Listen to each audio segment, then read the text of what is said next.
Let me be honest, going into the last resort tell-all, I wasn't sure where I stood on Jasmine. Throughout the season, she's been a firecracker, a tear-streaked hurricane of emotion, and at times, a walking contradiction. She swung between devotion and disdain, desperation and defiance.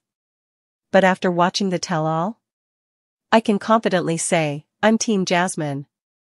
And not just because she had the most jaw-dropping storyline twist, hello, surprise pregnancy, but because for the first time in a long time, we saw a 90-day cast member do the unthinkable, take real, raw accountability for her actions, even as her world was imploding.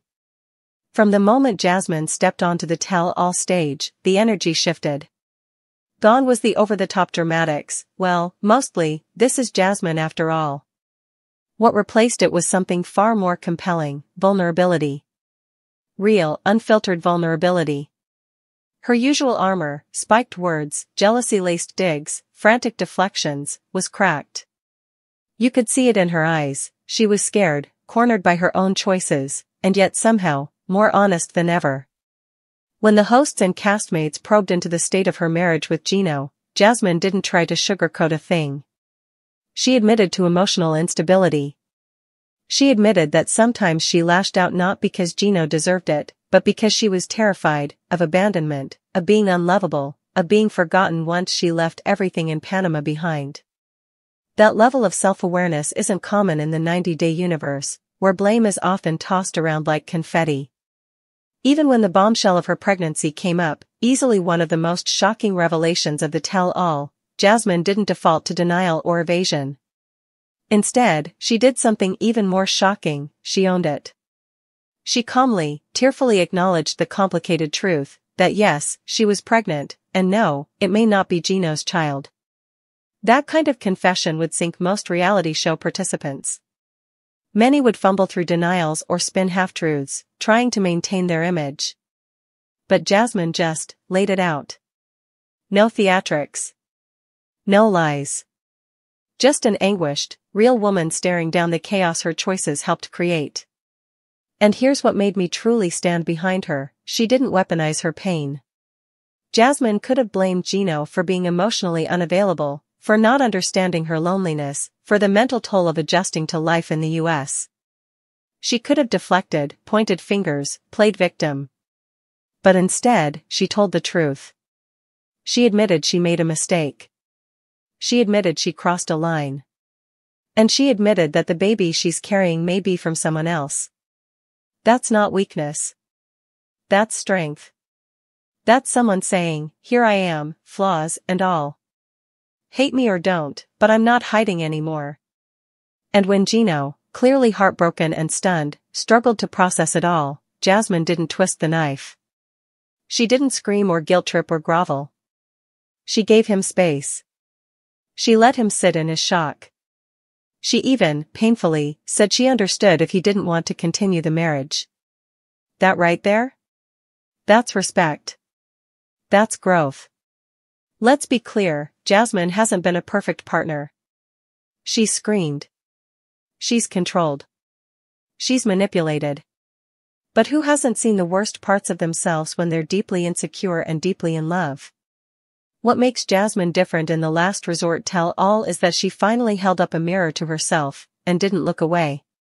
Contrast that with so many others in the franchise who spin, dodge, and deflect until the reunion lights go out. Jasmine could have done the same. But instead, she evolved. Even castmates who'd previously clashed with her seemed to sense the shift. After watching the 90-day Fiancé, the last resort tell-all, I'm firmly Team Jasmine. She took accountability amid crumbling marriage and shocking pregnancy.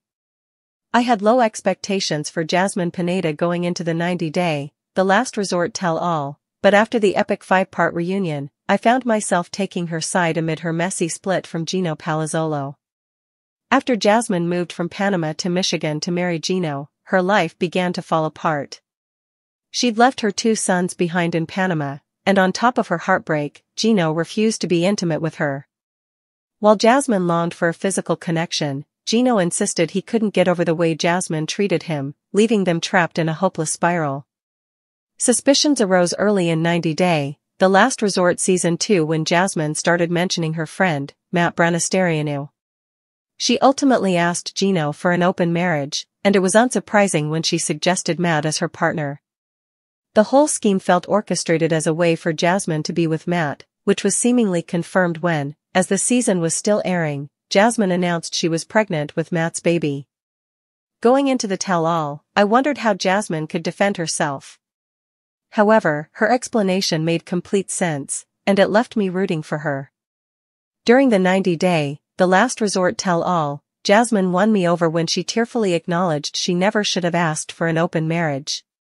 She wished she had left her marriage earlier instead of trying to fix something that was already irreparably broken. Through tears, Jasmine explained, "Therapy cannot fix everything, and my marriage was done." Jasmine owned up to her mistakes, admitting she wasn't a perfect wife. And unlike Gino, she refused to blame the last resort therapists for steering her in the direction of an open marriage. While Reba Thomas had encouraged Jasmine by sharing her own experience with polyamory, they both agreed that it can only be successful in a healthy relationship. Jasmine took full accountability for the choices she made, and her emotional state made it clear that her push for an open marriage was a last-ditch effort to salvage her relationship with Gino. When Jasmine announced her pregnancy with Matt, I assumed she had left Gino for him. However, Jasmine clarified that she and Gino broke up immediately after filming The Last Resort, and she didn't get pregnant until months later. At that point, she no longer had any responsibility to Gino, and she had every right to move on with somebody else. Surprisingly, Jasmine and Matt are not in an official relationship despite her impending divorce and a baby on the way. While Matt confessed his love for Jasmine, she was unsure about her feelings, claiming that after her experience with Gino, she didn't even know what love is anymore. She seemed afraid to enter another serious relationship, even with the father of her child. My heart broke for Jasmine, who was devastated by the way her attempt to save her marriage had failed so disastrously. The most convincing part of Jasmine's tell-all appearance was the respect she maintained for Gino.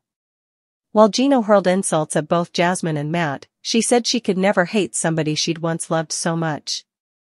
I appreciated that she wasn't trying to rewrite history and erase what they'd once had. Jasmine even said in tears that she wished Gino were the father of her baby. This proved to me she never intended for her open marriage to end the way it did. Jasmine and Gino's marriage may have been over long before 90-day, the last resort, but it was clear to me that she wanted more than anything to fix things, and the open marriage suggestion